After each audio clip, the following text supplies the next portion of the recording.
by local businesses. How do you encourage or make it possible for existing or local businesses to supply these needs? Or is that even necessary? Right. The construct that I use with communities is local first. And when I say I, what I really mean here is the group that I'm affiliated with, the Business Alliance for Local Living Economies. And we've got networks now in 60 communities around the United States.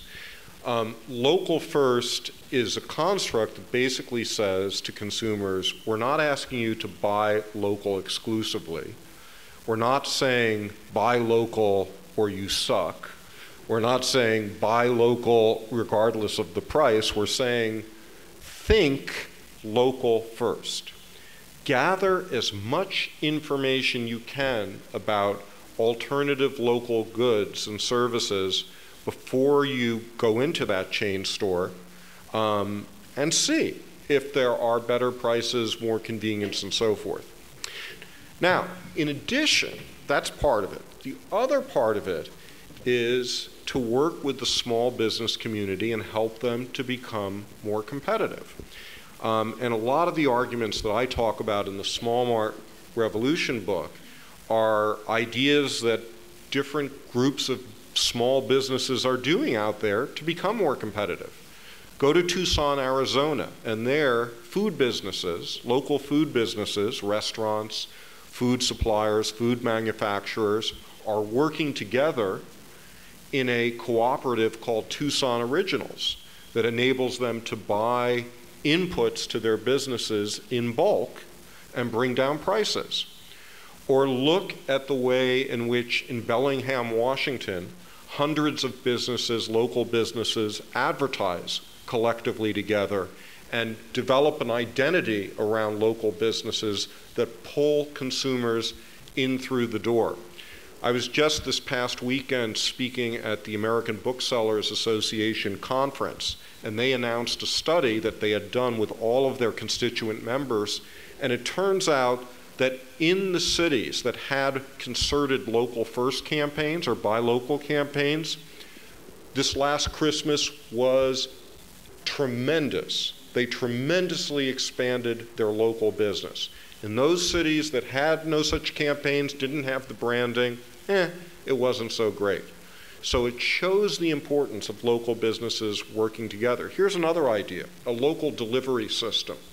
So you bring local goods to people's doorstep quickly and cheaply. It may be difficult for any one local business to do this, but a group of local businesses can do this. Amazon says they'll bring you a book in 24 hours. You want a local delivery system to bring you a book from your bookstore just down the street here in 24 minutes. Go ahead. I would also add to that we can also learn from malls. And I think that's especially true for downtown shopping areas.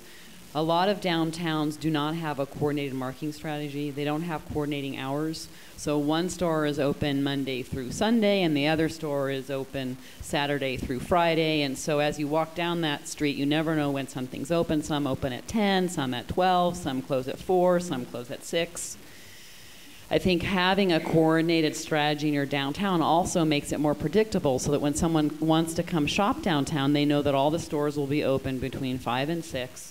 And they'll be open Tuesday through Sunday, and if people want to be open on Monday, they can, but they don't have to be. I mean, you need that kind of coordination if you want to create predictability in your experience and get as much shopping as possible. Now, of course, a lot of local, business owners, I was a small business owner. Why do people go into small business? Because they hate taking orders from others. I got a few laughs from some of the small business owners, in the audience. So that's where you'll get your resistance. But if you can work on that, I think it's something you can do. And also, I think downtown Ukiah is quite beautiful. The city has clearly invested a lot of money in making it beautiful. So you have a really better than a great starting place. You're already really there. This downtown is a vibrant downtown. It's not full of empty storefronts. It's not sad. You have to look for parking. That's always a really good sign. If you don't have parking, best problem a downtown can have. Reed, while you have the mic in your hand, is mixed use a safe alternative zoning designation for the Masonite site? I mean, what are the scenarios out there if mixed use is the zoning? Well, there's lots of different ways to do mixed use. You can do a mixed use site where you designate specific uses in different areas, and overall the site is mixed use. So in other words, you have 64 acres, is that right? 10 of those acres are retail, 50 of those acres are industrial, or whatever, however you want to do the mix. So that's one way you can do it. You can also do vertically mixed used. Vertically. So you can do retail on the bottom floor and office above, or retail on the bottom floor and residential above. And that depends on how much height this community is comfortable with. I can tell you that in general, I would say that this market probably doesn't support a lot of vertical integration because it's very expensive to build, and I don't see the prices here in terms of rents, to be frank. So I think you're much more likely here to have a mixed-use situation where you have specific areas that are zoned different ways, but so that they interact and synergize with each other. They're not just squares on a map. You're thinking about circulation, how people from this area will go to this area to shop or to eat and to live, et cetera. And can you be very specific about if we're going to have, say, 10 acres of retail, none of those stores can be more than 5,000 square feet, or can you make those kinds of determinations too, or do you just do retail as retail? Yeah, I think you're more likely to just do retail as retail than designating square footage limits.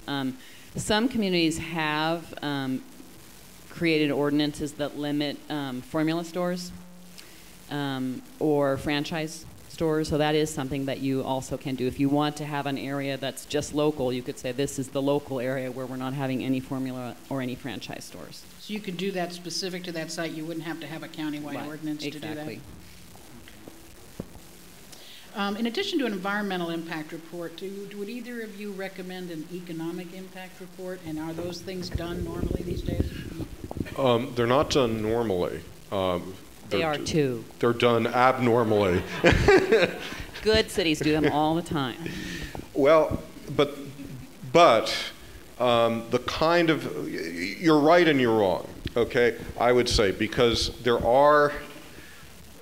no question that before, do general plans, to do specific project analysis, there are studies like the kind we're talking about that have been done. But on some of the points on which I think economic development needs to be focusing, like local business, there is very little mandate in very few laws around the country to actually look at that issue. And an exception that is really worth looking at is the state of Maine just passed an economic impact statement process, so that when you are if they were faced with a project like this one, they would have to undertake an economic analysis directly along the lines of the impacts on local businesses and look at multiplier effects. And then local decision-making bodies have the opportunity to veto the project. Or you could go just up to little old Fort Bragg, and anybody who wants to do a project, I don't remember quite what the limit is, but I think it's 30,000 square feet, has to do an economic impact analysis for our city. The other thing you want to ask your supervisors and your city look at is a fiscal impact analysis, and that's different. A fiscal impact analysis looks at the impact of the project on the fiscal health of the city itself. So looks at how much tax revenue does this project generate versus how many increases in call for service from the police department, the fire department, water hookup fees, et cetera, et cetera. And the fiscal impact analysis asks the simple question, answers it, does this project pay for itself from the perspective of the municipality, or in this case, the county? And are these kinds of studies that a municipality or the county could simply require, and if they don't want to do it, then take your application and go home? Certainly, I think you could, as a condition of development,